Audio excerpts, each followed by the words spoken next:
So here, let's look at two mental gymnastics moments by overly defensive fan-based communities, and in this case, it's Star Wars. The fact that I've seen this elsewhere, but this is exactly the point where why was it so easy to kill the strongest Sith in Darth Sidious in the original Star Wars trilogy? And oh, it's because he couldn't detect love. So if Vader ever tried to attack him out of malice or hate, he would have detected it, but because he was attacking out of love, he couldn't detect it, and so that's all it would have taken over the years. It wasn't just him picking him up and throwing him, even though he walks a very long distance and sort of clunky, and supposedly he breaks his back, and obviously Sidious tries to hit him with the lightning, but, oh, they get their power from hate and different negative emotions. So by that logic, Vader would have been able to get more power from being hateful rather than, so he wouldn't have been powerful at all, because now he's acting out of love, so that doesn't even make sense. But when Vader attacked him, it was out of love, and so he'd be weaker because they get their power from negative emotions. Then Sidious has no concept of real, true love. He never saw the betrayal coming. So that means that anybody acting out of love could have potentially beaten him over the years, or caught him off guard at least, and maybe assassinated him. Had Vader struck out of raw anger or hate, he would have known instantly. Like this, I can guarantee you, Lucas wasn't thinking like that at the time when he was doing this scene, right? That's just one random comment, but I've seen it other places, like similar concept, and maybe that's how they try to explain it in retcon. But it's like, you know what it really was, that the Emperor was meant to be powerful, but he wasn't meant to be so powerful like all the retcon external expanded universe over the years has made him out to be, where like he's all powerful. He was powerful, but it should have been enough that, well, in some ways it's flawed though, because it's an injured Vader with only one arm, right, who's trying to catch him from behind. And you know how I know that this wasn't actually the case?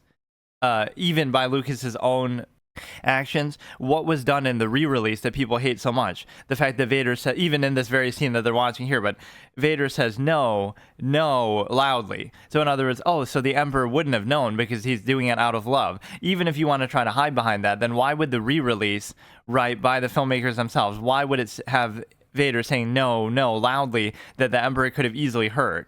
Oh, so he can't detect that he's doing it out of love, but he can hear him saying no, and then no again loudly and slowly before lifting him up. Like he wouldn't detect that he's having some sort of second thoughts and being willing to help Luke. Like, so that would disprove it right there. But you're trying to use this fanboy retcon explanation like, no, it was just like that would have been good enough. The Emperor is meant to be powerful, but he was caught off guard, and that's fine. That would work if it wasn't for the retcon expanded universe nonsense where it's not that, oh, Sidious is simply powerful and that's good enough. No, he's like this all-powerful god-like figure that they're trying to make him out to be with all these expanded universes. That wasn't the original intention, right? That's what happens when you keep bundling stuff on top of each other. So it's like, he never saw the betrayal coming. What about that part where Vader says no 2 times right before doing it, that they added after the fact? So clearly that's the filmmakers even telling you, oh, that wasn't what we were thinking, as far as it being so hard to see coming, that they make it even more obvious to see it coming.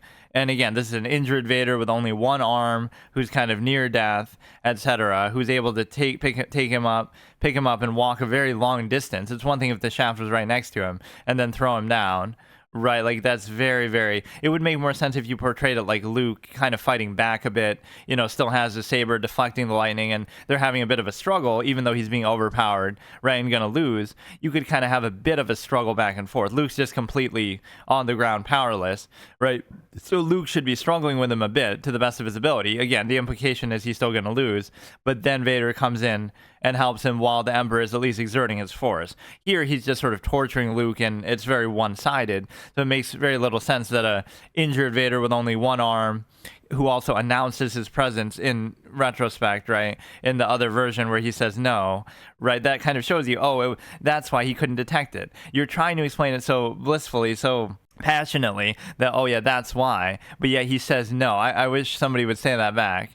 Very well put, but then he announces his intention by saying it literally verbally, so that ruins it all the more, but that shows you that's not what they were thinking at all. And my favorite one is to do with the Windu's purple lightsaber. Why is this lightsaber purple? Oh, it's because he uses both sides of the Force and this and that. They have like all these in-universe supposed explanations. No, the real explanation is just the fact that Samuel Jackson, the actor obviously who originally played him, wanted it to be purple. He just asked Lucas, and you can find the clip of it. Like, that's literally the only reason. So I can appreciate you trying to give an in-universe explanation, but this sort of shows you know what the reason is, but you still want to pretend and play mental gymnastics and say, oh no, it's because of some other deeper reason and meaning, and that was intended, and that's intrinsic to the lore. Like, I don't hate the series at all. I like many aspects of it, but I don't like when people go this far in trying to defend it or trying to find meaning where none exists, even when you can see right in front of you that was not the case.